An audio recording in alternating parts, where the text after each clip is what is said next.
Hello guys, dito kami sa Starbike sa Manggahan at titingin kami ng motor at mag-inquire kami kung paano mangutang ng motor. So ayan, nauna na yung anak ko guys. So i-assist natin guys. Alin kukunin mo dyan, sir?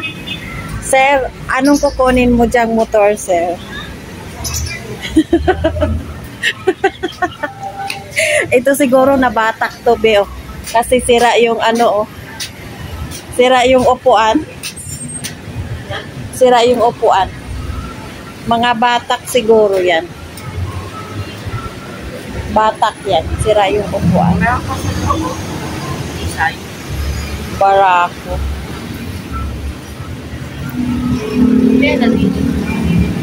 Ito siguro sa labas. Mga ano yan, batak.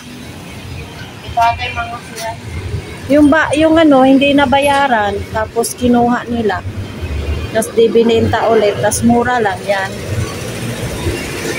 Ito sa loob, office hours nila ay 8 a.m. to 5 p.m.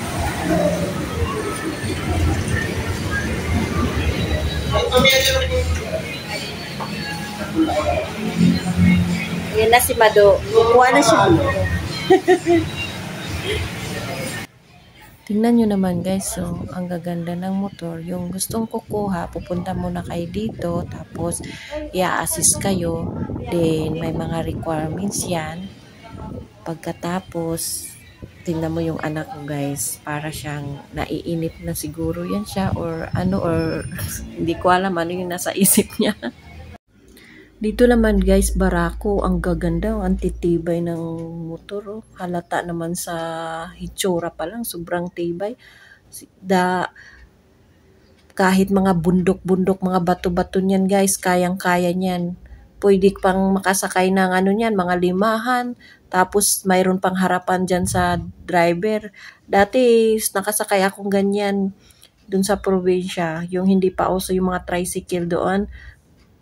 Habal-habal ang tawag dyan sa amin. Mayroong tatlo dun sa likod ng driver, tapos nakasakay pa ako dyan sa harapan ng driver. Ganyan. Tapos kahit puti, kahit maulan, kahit maiksi yung daan, maliit yung daan guys, kayang-kaya yan. Ang gaganda ang titibay, pati yung motor na yan. No?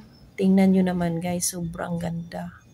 So ayan, namimili pa kami. Charot lang. So ayan guys, nag-inquire kami. Ang sabi naman nila ay kailangan daw ng 2 valid ID, then company ID, then yung bill ng Meralco. Tapos kailangan din ng co-maker na hindi mo kakilala. Ang daming ano guys, ang daming nilang requirements. So, pagkatapos niyan mapasa mo yung requirements, pupuntahan ka din sa bahay nila at isi-CI ka nila. May konting tanong, yan, mga yan, sila ang magsi-CI sa bahay nyo. So, kung ganun guys, dapat kung nandun na sila sa bahay nyo, pag okay na yung CI nila, tanungin nyo na lang kung kailan po kayo tatawagan kung approve ba, para hindi tayo maghintay at mag-asa na approve ba yung kikunin nating motor.